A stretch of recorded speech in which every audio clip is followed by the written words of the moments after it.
சொந்தங்களுக்கு வணக்கம்.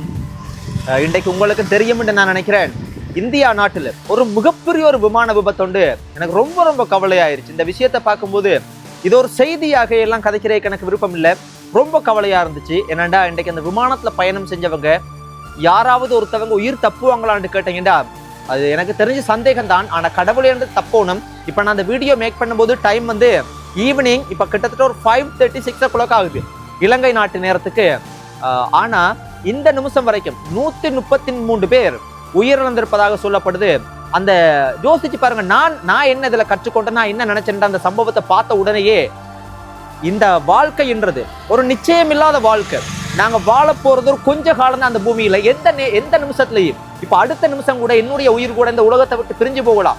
அதனால என்னோட இருக்கிற சொந்தங்கள் யாராக இருந்தாலும் சரி, நண்பர்களோ தெரிஞ்சவங்களோ தெரியாதவங்களோ அன்பாக நடந்து கொள்ளணும்.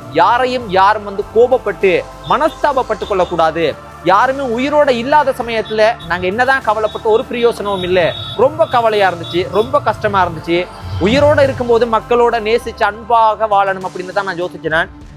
இப்ப என்ன நடந்தது, இது எங்க நடந்திருக்குண்டா, இந்தியா நாட்டுல குஜராத் என்று சொல்லப்படக்கூடிய ஒரு மாநிலத்துல அகமதாபாத் அப்படின்ற ஒரு இடத்துல அந்த சம்பவம் நடந்திருக்கு. ஏர் இந்தியா விமானம் கிட்டத்தட்ட 242 பேர் பயணம் செய்ததாக சொல்லப்படுது.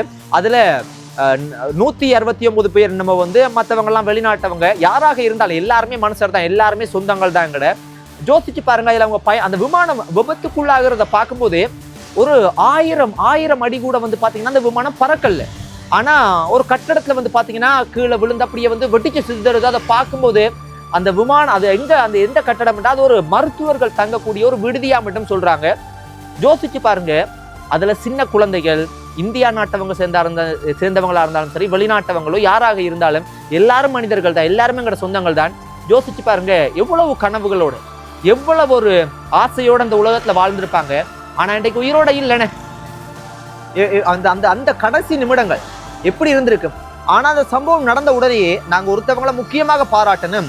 அந்த தீயணைப்பு வீரர்கள், தீயணைக்கக்கூடிய வீரர்கள், அது சம்பந்தப்பட்ட அதை தடுத்து அந்த மாதிரியான விஷயங்கள்ல வந்து வேலை செய்யக்கூடிய வீரர்கள் எல்லாம் வந்து கடுமையாக சில நிமிடங்கள்லயே அந்த இடத்துக்கு ஸ்பொட்டுக்கு போனாங்களாம்ன்ற மாதிரியான செய்திகளை பார்க்கக்கூடிய வகையில இருந்துச்சு. கோடான கோடி நன்றிகள் அவங்களுக்கு. காரணம் என்னடா, அது சாதாரணமான விஷயம் இல்லை. அந்த விமானம் 10 எரியும் போது அந்த நெருப்புக்கு அருகில வந்து தீயணைக்கிறதுக்கு போறதுன்றது ஒரு சாதாரண விஷயம் இல்லை. தங்களினுடைய உயிரையும் துச்சமாக நினைத்து அதுல பாடுபட்டதன் காரணமாக இன்றைக்கு சில உயிர்கள் அதுல இருந்து காப்பாற்றப்பட்டிருக்கலாம். சில பேர் பாத்தீங்கன்னா வைத்தியசாலையில் அனுமதிக்கப்பட்டிருக்காங்க, நிறைய பேர் உயிரிழந்திருக்காங்க. ஆனால் சில நேரம் அதுல உயிர் தப்பக்கூடிய சந்தர்ப்பங்களும் இருக்கு.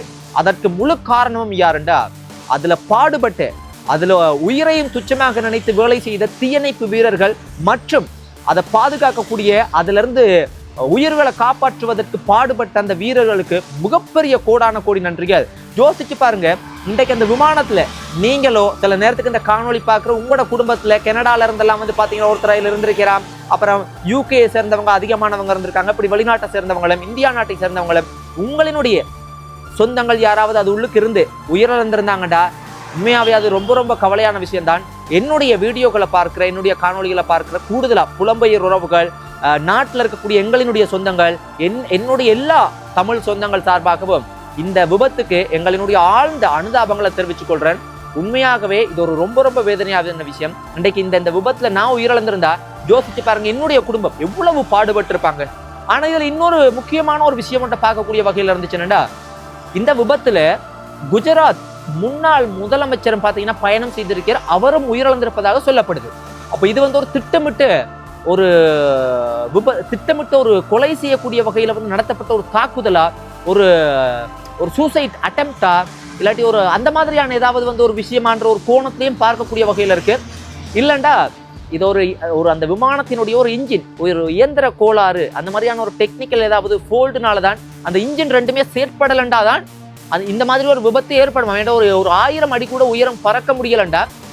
இந்த விமானத்துல வந்து விமானியாக இருந்த பைலட், முன்னாள் பைலட் வந்து பாத்தீங்கன்னா ஒரு விஷயமோட சொல்லியிருக்கிறார். அவருடைய பல அனுபவத்தை வச்சு இந்த மாதிரி ஒரு 800 அடியையும் கடந்து மேல பறக்க முடியாம இந்த அளவுக்கு வந்து ஒரு விபத்து ஒன்று ஏற்படுதுண்டா, அது வந்து 2 இன்ஜின் இருக்குமா. இந்த 2 இன்ஜின்லையும் வந்து ஒரு இன்ஜின் செயலிழந்தா கூட ஒரு இன்ஜின் வந்து பாத்தீங்கன்னா மேல கொண்டு போகக்கூடிய சக்தி இருக்குதா. ஆனா 2 இன்ஜினுமே செயல்படாத சூழ்நிலையில தான் இந்த விமானம் வந்து இந்த அளவுக்கு ஒரு விபத்துக்குள்ளாகிறதுக்கான சக்தியை இழக்குமா. இந்த மாதிரி சில விஷயங்களை சொல்லியிருக்கேன். உண்மையாகவே அதுதான் காரணமா, அதை கடந்து இந்த ஒரு முன்னாள் முதலமைச்சரை வந்து திட்டமிட்டு கொலை செய்யறதுக்காக ஏதாவது வந்து மேற்கொள்ளப்பட்ட ஒரு விஷயமா, இல்லாட்டி ஏதாவது தீவிரவாத தாக்குதலா என்னன்றது இதுவரைக்கும் சரியா தெரிய இல்லை. எதுவாக இருந்தாலும் மக்களினுடைய உயிர், மனித உயிர்ன்றது மறுபடியும் வரப்போற ஒரு துன்பமான விஷயம். அதனால பொறுப்பு வாய்ந்த இனிமே இது போல வந்து விபத்துக்கள் நடக்காம இருக்கிறதுக்கு இது சம்பந்தப்பட்ட விமானம், இந்த ஏர் இந்தியா, அந்த இதுக்கு சொந்தமானவங்க, அரசாங்கம், இது சார்ந்து இருக்கிற அனைவருமே பொறுப்பு வாய்ந்த நபர்களாக நடந்து கொள்ளுங்க. ரொம்ப ரொம்ப கஷ்டமா இருக்கு இந்த விஷயத்தை பார்க்கும்போது, ரொம்ப ரொம்ப கவலையா இருக்கு. மறுபடியும் எங்கட சொந்தங்கள் சார்பாக ஆழ்ந்த இரங்கலை தெரிவித்துக் கொள்றேன். கடவுளேண்டு அதுல நிறைய பேர் உயிர் தப்போணும், சிகிச்சைகளை வந்து சரியான முறையில் வந்து அவங்களுக்கு அளிக்கப்பட்டு உயிர் தப்போணும்ன்றது என்னுடைய ஒரு மிகப்பெரிய ஒரு கவலையினுடைய ஒரு உச்சத்தினுடைய அடிப்படையில் நான் எதிர்பார்க்கிறேன். அதே மாதிரிக்கு இதுவரைக்கும் 133 பேர் உயிரிழந்துட்டாங்க. ரொம்ப கவலையா இருக்குது. நீங்க என்ன நினைக்கிறீங்க சொந்தங்களே?